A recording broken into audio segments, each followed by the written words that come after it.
My name is Luke Miles, and you're watching the Podfathers. All right, so guys, welcome to Podfathers. Today we have Seth and Nate here. We're kind of in the heart of our soybean harvest, I would say, I guess. Wish we were a little further along. The weather's, kind of dictated what we do and where we're at, but I'd have to do the numbers, but we're probably about 25–30% through with soybeans, maybe not that much. Our corn's out, 50% done with the rice. Defoliated our first cotton last week, so we're about 10 days from getting the pickers out. So we're right in the middle of these 20-hour days, to be honest with you. So when you cut, you just let it go by itself sometimes, really, all the time. And when you need to turn and see more, you just do this, with this. Turn it. I need to talk to you. The weather has took a lot from us in the last 3 weeks to a month. And it's really heartbreaking. The lemonade in that is we've got good prices. We've done a fairly decent job on marketing. So, the damage on the soybeans is running anywhere from 4% to 9%. A lot of people probably don't understand damage in soybeans because in the Midwest, you don't have a lot of that, or, in more of the northern climates. But what will happen to us when that pod matures and you get moisture on it, it'll sprout. So the pod walls will break, and different varieties are worse at different times, but that pod wall will start to break down and deteriorate. Well, that bean's getting moisture in it. Well, if you throw a pile of beans out here on the ground and take a water hose and spray them, 30–40% of them are gonna sprout. Well, those go out the back of the combine. The problem is that 4 to 9% damage is somewhere between 30 cents to $1 a bushel discount. So every bean we took in yesterday, we probably cut, 30 loads yesterday, and probably gonna average, I hadn't looked at the tickets, but somewhere around a 50 to 60 cent penalty for damage. Lemonade in that is beans are bringing 14 plus. The bad part about that is what could we have done, if we would have had, full, and that hurts your yield too. Your test weight goes down. It's part of farming. Dang it hurts your feelings sometimes. What's this? Work your tail off to get to a certain point, and surprisingly our yield's still good. After all that heat, I was really worried about it. Our corn was down about 7%, beans are down probably 7, but compared to what it could have been, I'm relatively satisfied with that.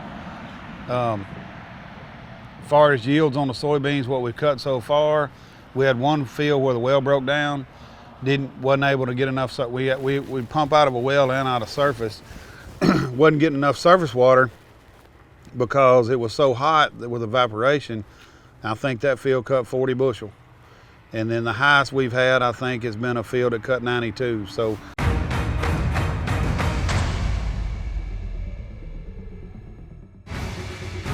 I need to stimulate a response.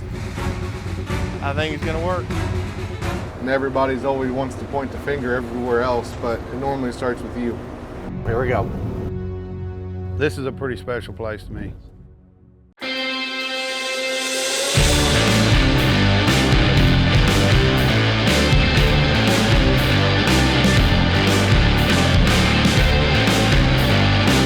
I got 2 combines cutting rice, 2 in beans. So at some point this afternoon, we'll get the 2 rice combines switched over, and so then we'll have 4 in soybeans, and it doesn't take long at that. The 4 combines with 40-foot flex draper headers get across a lot of acres. So we're just days from finishing up for 2022. So anyway, we're gonna cut this, put it on truck, and take up and weigh it. Hopefully we can get a good yield. This, I'm gonna have to do a little bit of change some settings on it, but it won't take but a minute. And we'll be ready to cut. So if everyone's ready, we'll get in and see what kind of yield we can come up with for 2022 Podfathers. It's been my experience that, that we cut 105, 110, and you'll hit just a little spot of something in the 90s and you'll average about 80. So it's always hard to average. But these look pretty good. So we got a lot of 4-bean. There's a 4-bean pod right in the top. Good cluster. There's 1, 2, 3, 4, 5, 6, 7, 9 pods right there. Similar right there. Don't see any 4 beans there, but anyway, they're about the right height. Belly button on me. Population 140,000. This is a 4.8 extend flex. So it's been a nice bean for us. Very clean. No weeds out there whatsoever. Been that way the whole year. You know, we treated for worms and used fungicide twice. We did the R3 and the R5 because I feel like it gets us an additional 4 or 5 bushels. We want the bottom canopy to be healthy with a good fungicide. We use Revitec on it. It's really going to help that bean finish off strong. But on our farm, we got to average a 6 bushel better with the Revitec fungicide than any other fungicide. Probably absent of disease just because we got the Revitec out here, but just mainly for the plant health. The one thing that is a must, that's this product right here. Reducing stress adds bushels. Copperhead concaves, to me, are the only way to go. This is a real return on our investment. And when we went to these, we took an automatic increase all the way to 5,300 bushels an hour, which is incredible. Sometimes we don't have enough truck to keep up with what this combine can harvest. Used less horsepower, less fuel, and did a better job cleaning. It's second to none. With the soybeans with Terramax, we brought it out and instantly, man, I just couldn't believe the nodulation we had so early. Look at that. That root, look how much nodulation is already on there. And you have these little peanuts all the way down here that deep in the soil, around the roots here. That's a very good start. If you haven't heard of them, you better get to know them because their products are here to play.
Supporting the competition.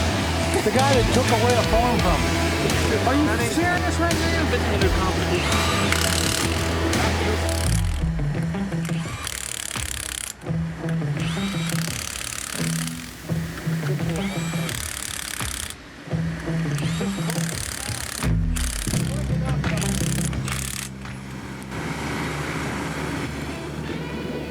If this bust out, going down there, I'm leaving on side. I'm gonna freak out.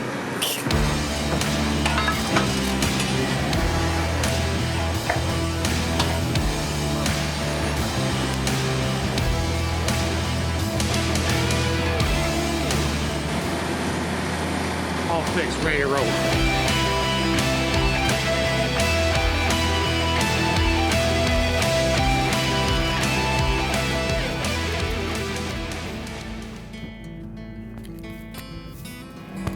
Put them, empty that.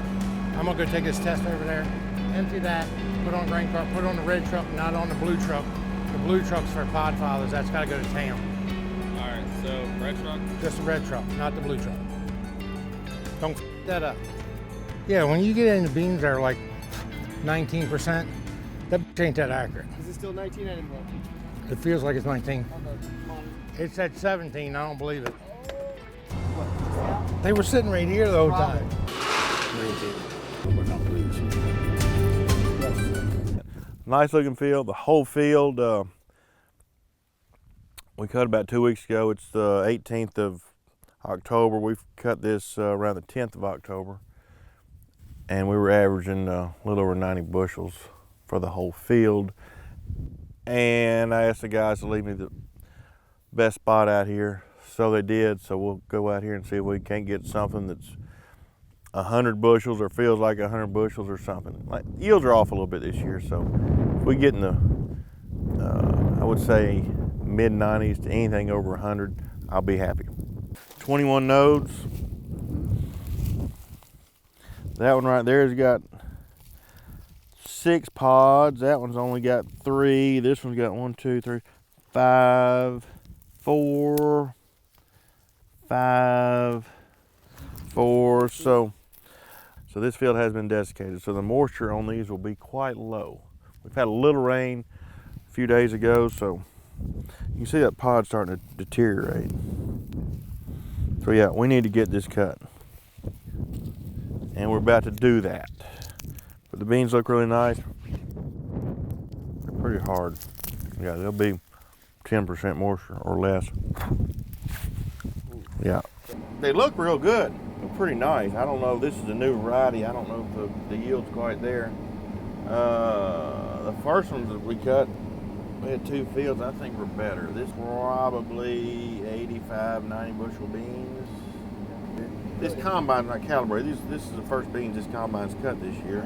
We'll know here in a minute because we got one more pass and we'll go do some weighs. Oh, my crop insurance guy, Jack Dalton with Delta Risk Management. Good friend, pilot buddy. He's recently conquered his helicopter or rotorcraft skills, so he's flew down in his new helicopter to let me see it, and I'm gonna go fly with him just as soon as I can get off this combine for a minute.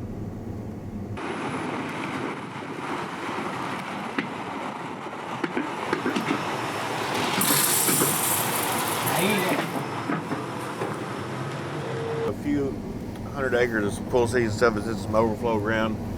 They was planted late because of the river, but all in all, pretty happy. And then we treated this with just one application of fungicide. I used a Revitec by BASF that gave us a full season control. So the double crop, we got it done with one shot. And along with that, we put in some foliar feed, I'm sure, just following the recommendations of the tissue test. Okay, well, we finished this field and it's on to another field, but I guess it's the last outing with the Podfather crew for 2022. We've had a successful year. Looking forward to next year. Along the way, I always forget to thank the people who make this happen for me. Not only the Podfather crew, but the employees, the family, the guys I work with, Roger, Donnie, 7 or 8 South Africans. I'll try to get them all. I know I'm gonna miss somebody. So we got Shane, Rohan, GT, Benny, of course. Let's see who else we got. Maxie's at the grain bins. We've got Tim at the grain bins.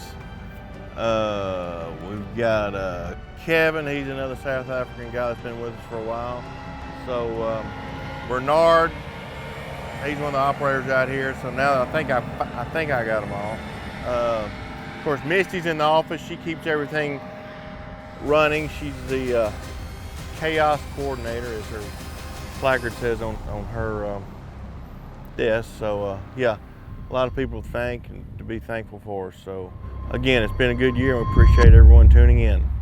We are here at Chestnut Vale, which is Temple Road's father's home farm. We've become very good friends. getting ready to fill up the planter and start planting soybeans. He's got a trailer full of bean products and starter fertilizer to apply for the upcoming season. We run Radiate in furrow. We're running Quick Ultra Awaken in furrow. Gets the plant up fast, helps with root development. We've been running dry fertilizer today, nitrogen phosphorus in a 2x2 as well, not only on corn but also on beans. We want the bottom canopy to be healthy with a good fungicide. We use Revitec on it. It's really going to help that bean finish off strong. But on our farm, we got to average a 6 bushel better with the Revitec fungicide than any other fungicide. Probably absent of disease just because we got the Revitec out here, but just mainly for the plant health.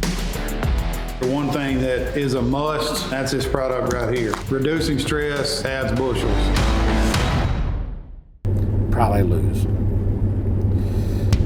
Shoot for that. So these are 15-inch rows. It was planted, hold on, I'm gonna look. I'll make sure I don't lie to you. April 28th. So these are April beans. My population on them varies.